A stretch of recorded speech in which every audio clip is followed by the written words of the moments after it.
Well, I figured it's time for me to come on here and kind of set the record straight about my daughter in the car accident. And I'm a teacher. So that's the avenue or the channel that I'm going to use. It's not to down anybody.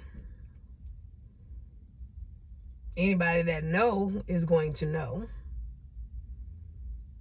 But I just believe that life comes to teach all of us a lesson. And number one, to make sure the truth is out there.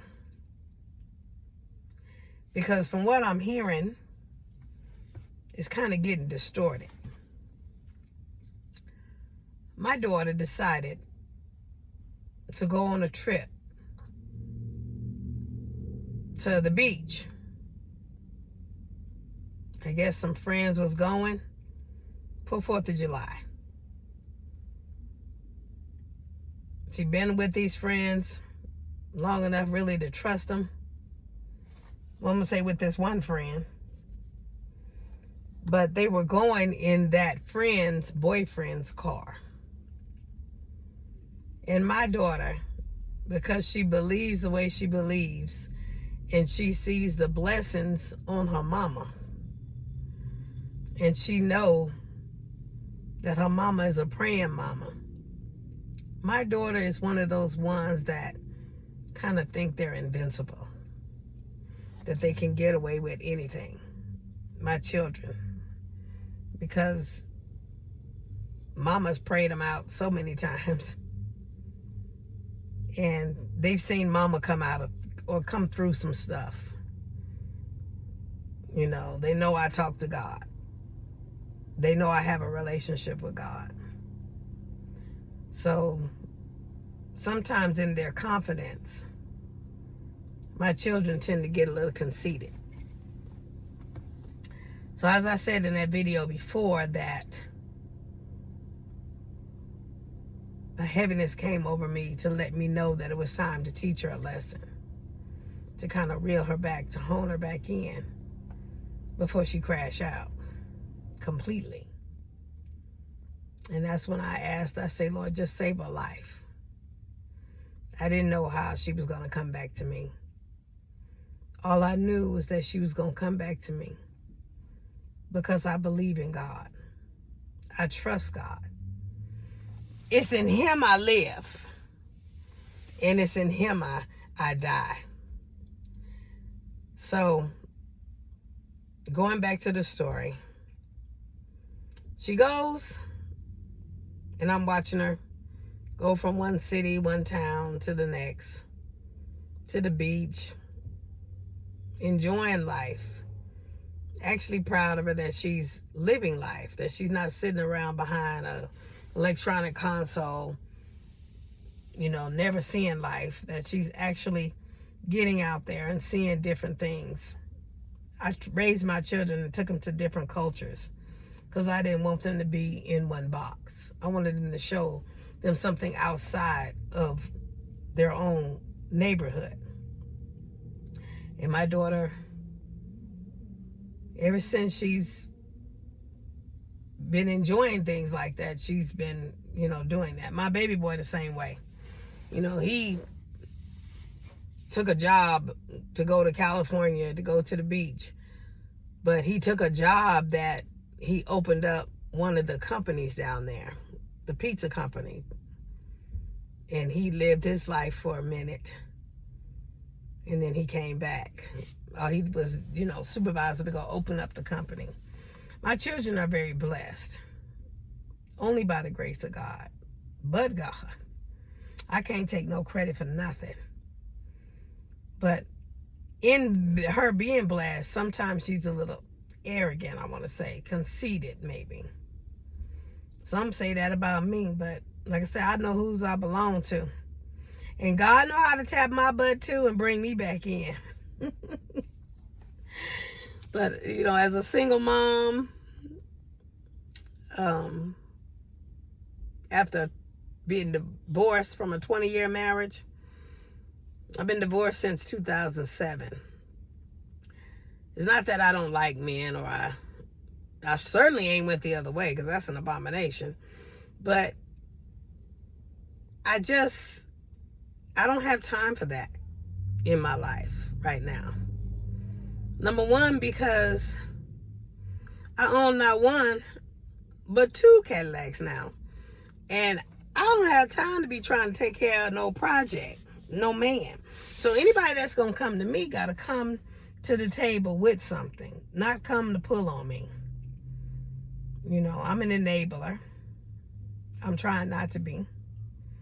But I breastfed all my children except my daughter. She wouldn't latch on. Some of y'all will get that by the end of the video. Like I said, I breastfed my children. So that's the type of person I am. I make sure the men in my life are good. I take care of them very well. I treat them like kings. And, you know, I honor them because it's hard out here. I see what they go through. Just like I see what I go through as a black woman. So, if a man's gonna come to me, he can't come to me pulling on me. He gotta be able to band. That's what husband mean, is to band the house, basically. He got to be able to band the house. He got to be able to hold everything together. And the men, in my experience, they can't keep up with me, let alone band anything. Because I'm doing too much. I stay too busy. I don't like being bored.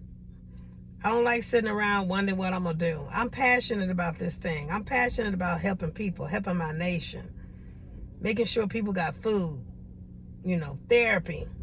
I'm passionate about it. It's what I love to do.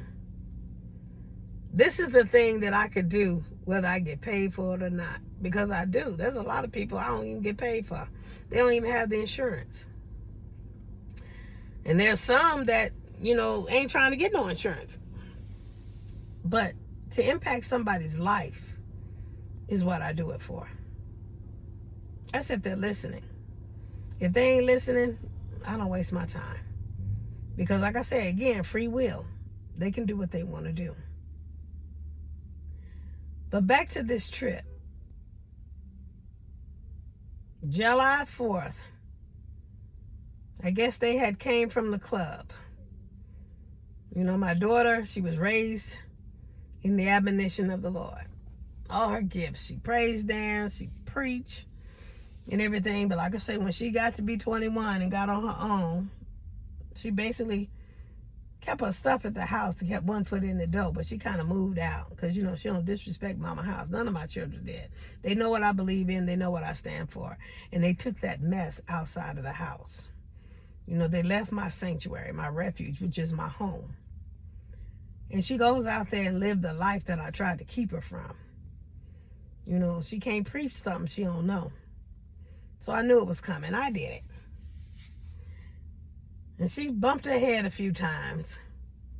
This time she bumped her head pretty big. She got out there. She went to the beach, living the life. And I don't know what happened. They got to drinking too much at a bar. Her and her friend. There was one friend. Her friend didn't drink.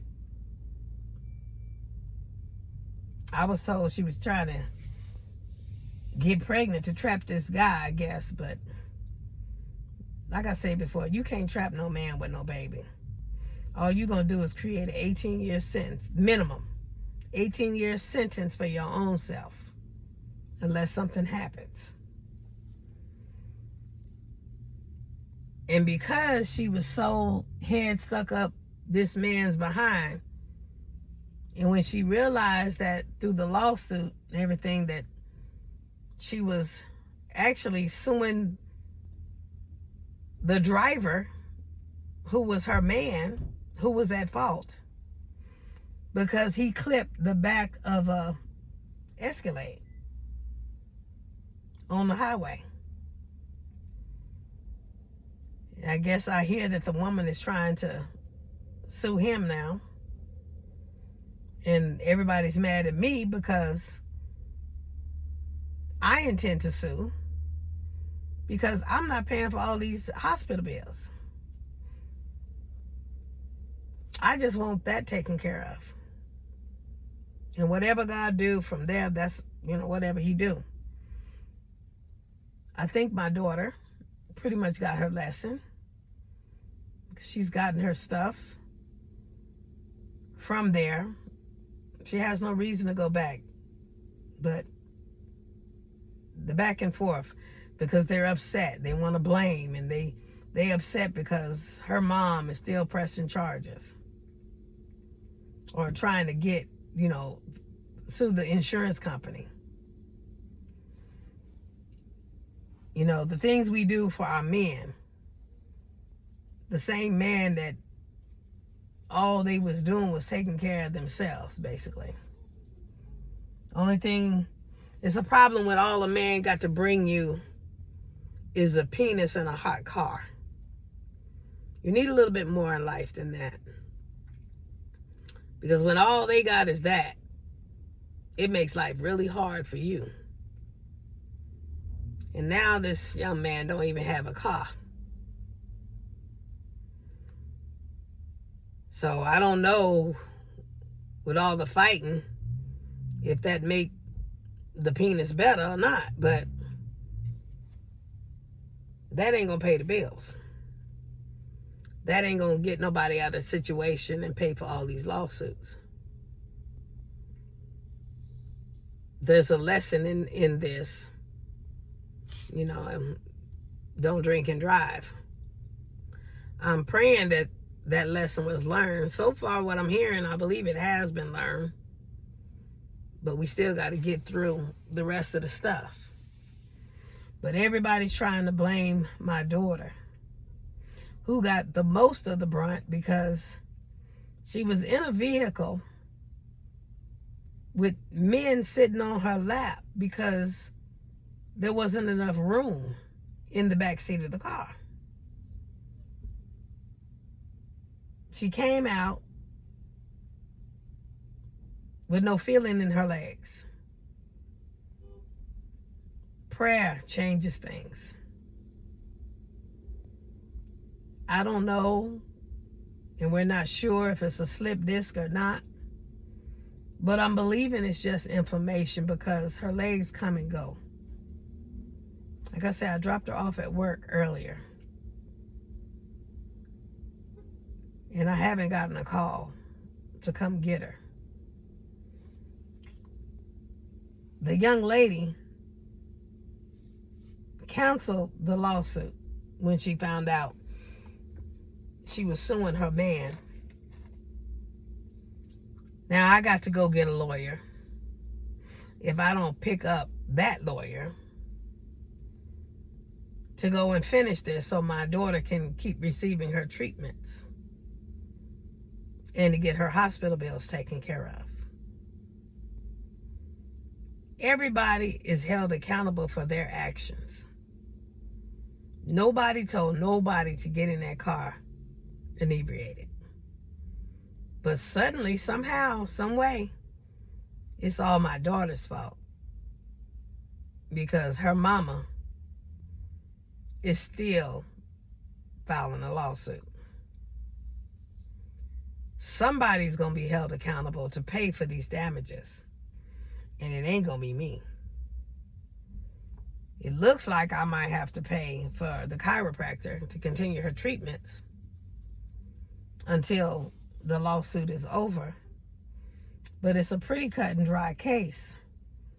Because anytime you hit somebody from behind, you automatically at fault. And if you're inebriated, that just seals the deal. But a lot of these insurance companies don't want to pay if the person is inebriated. That's when they look for somebody that's not inebriated and they go after that individual. Why weren't they driving? Like I say, long story short, some people don't want to be accountable for their actions. That's not a friend who wants to blame you for everything when they was the one behind the wheel. Simply because you're doing your rightful duty. Why should you have to pay for the hospital bills when you were in an accident that you didn't cause? Simply because you were at a club drinking with the individual? Nobody held a gun to anybody's head to get in the car. Nobody held a gun to that driver's head to get it behind that wheel and mess up their own car. And I'm very upset, but I've kind of calmed down. I'm not so emotional about it anymore. How did you put my child's life in your hands? How did you just disrespect my child's life? Thank God all you got to worry about is paying back some money. Thank God that God answered prayer. This would have been a whole different video if it would have been a video, because I might be locked up somewhere right now had it went the other way.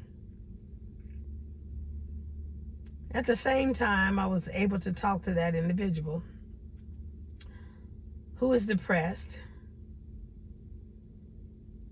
And I had to be careful what I say to that individual, because I don't want that individual to start thinking thoughts of harming themselves. I talked to them, let them know they need therapy. I don't know if they busting up or not, but my heart and prayer go out to that young man. Even though he did what he did, we still supposed to love our enemy. And you love your enemy by making sure that they're good. Just like the story of the Good Samaritan. That was his enemy that was on that, on that ground that he found. That they left for dead. But he got him. He put him up in a room to heal and paid for it until he was better and walked away. He didn't have to stay there to make sure that he was getting healed or to orchestrate it or anything. Those are the ones we get our reward for. To be able to see an impact in this young man's life is a blessing. Yes, my daughter, all of them could have lost their life, but why harp on something that didn't happen? Yes, we've acknowledged that it could have. But see, that's what happens when you, like I was talking about the snake bite with Apostle Paul, and he just shook it off. Things gonna happen to you. Gossip, betrayal, backbite. And as you sit there and reminisce over it, over and over it, about what they did to you, and it stops your progress, that's you accepting the venom. And it slows you down and it kills you. But when you do like Apostle Paul and just shake it off, don't let it bother you, keep on doing what you're doing, keep on, he was kindling it on the fire. Keep on getting your fire. Don't let it faze you. Keep on doing what you're supposed to do. Be about your Father's business. Be about life. That's what gets them the most. But anytime the enemy or somebody can come and do something and stop you and slow you down, the enemy done won. When you're sitting there trying to calculate revenge and trying to calculate, how they hurt you and, reminisce PTSD, and you trying to sit there and sulk and all of that, the enemy won. You need to learn how to roll with the punches. take it with, like I always say, from the seasoned saints, the seasoned people I know, you got to learn to take the meat and spit out the bone. Everything comes to you for a reason. And maybe that reason to come to teach you something. To show you something. Like I said, my daughter had to be brought back. Now she's got her life pretty much getting together. She's walking and her legs aren't giving out as much anymore. We got the lidocaine patches and the ice packs. And she's walking it up and, like I said, hollering and screaming in the house and all of that. And I honored and praised God for that, because I almost didn't get to hear it. But I came on out and say, who you in the house? You ain't the only one in the house, act like mom. But I was praising in my spirit that I was able to hear that again.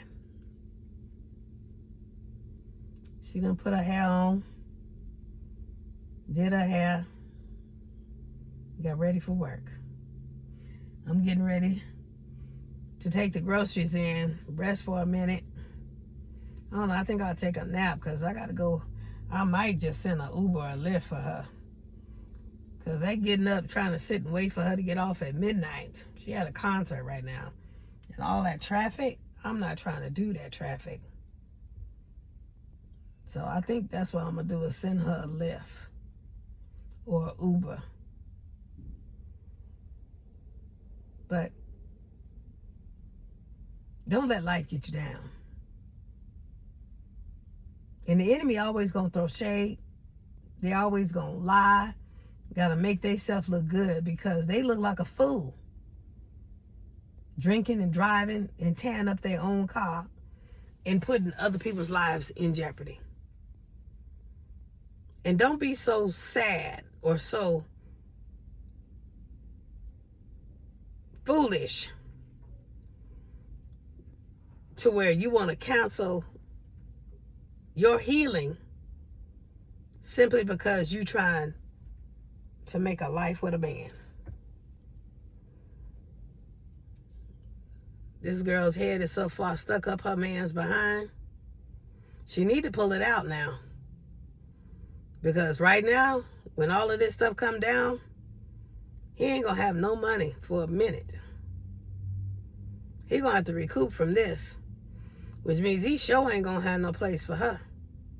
And if she turn around and try to pay all that for him, he'll let her, because that's what a man will do. A woman will too. Anybody gonna sit there and pay, get me out of any kind of debt, I'm gonna let him do it. That's just human nature. But she wanna put her life on hold for this one individual instead of personally developing herself and getting herself together. That's a sad individual. Maybe attachment problems or issues.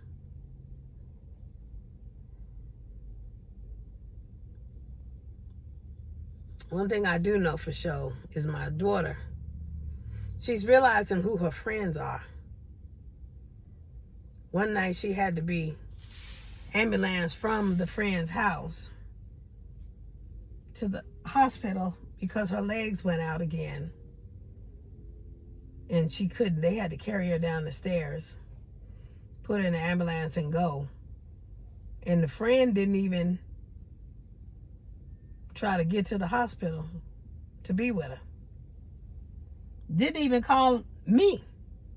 I was told that they said because I was getting ready to go do teaching, that's the reason why they didn't call. But still, they didn't show up.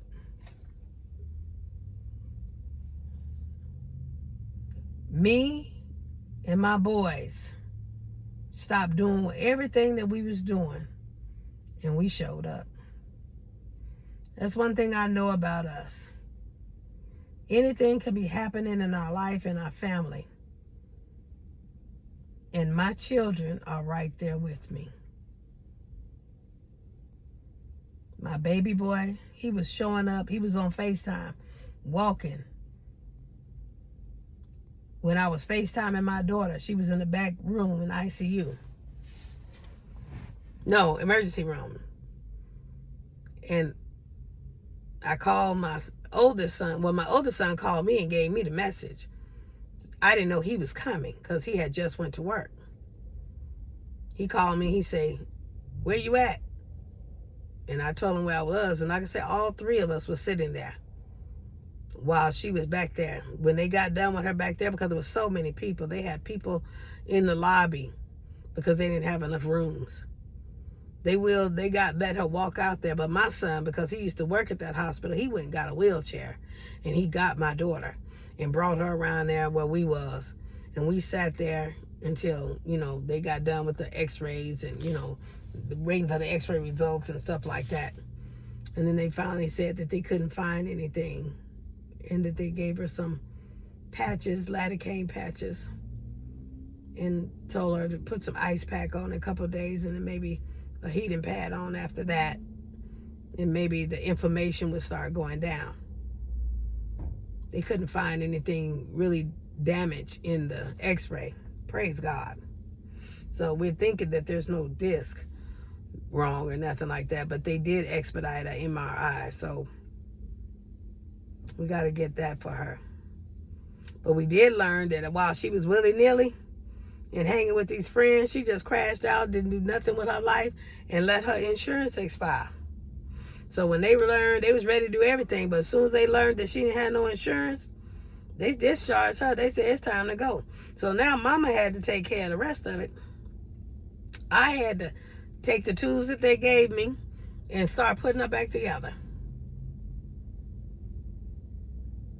Now we trying to file for get her some more insurance and stuff. She trying to start all over from scratch. I had to go down there with a note, save her school before she had to pay back all them student loans for not going to school and all of that. Discern who you're hanging with. Discern who your children are hanging with. Stop being afraid to say anything to your children. I know we say you ain't supposed to speak to nobody's children, but I speak to people's children because that's what my position. They bring their children to me for me to speak to them all the time, and I speak to them. I speak life into them. I lead them in the way they should go.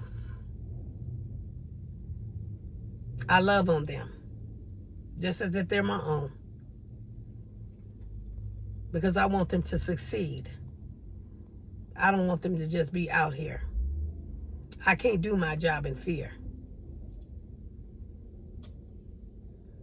Like I said, I'm not going to be on here long. I got to take this food up these stairs. Get ready to make sure there's something to eat when she come home and get ready to go get her. Again, I'm thinking I might do an Uber or Lyft because I don't want to do that concert traffic, and she can find an Uber or Lyft already there. I think that's what I'm going to do is I'm going to send her the money for it. And she can get whatever car is there, because I'm not going to get tied up in that traffic. Hopefully they'll get out of there in time. Hopefully it don't cost me too much. Anyway, like I say, do what you got to do. Take care of you. Self-care. Don't let nobody make you afraid to stop doing what you need to do for yourself. Nobody wants to sue anybody, but I'm going to sue this individual because this child needs her medical bills taken care of. She's not going to take all of this on her. Ain't nobody else doing that. Well, yeah, he lost his car, but he can go get another car. She needs these treatments to make sure she's good, because she could lose her walking for the rest of her life. I don't think that's an even thing. So like I say, praise God every day. Thank God every day for your breath and your children's breath, because they can make one wrong move or one wrong decision and be out there. and never come home. Until the next one, be encouraged.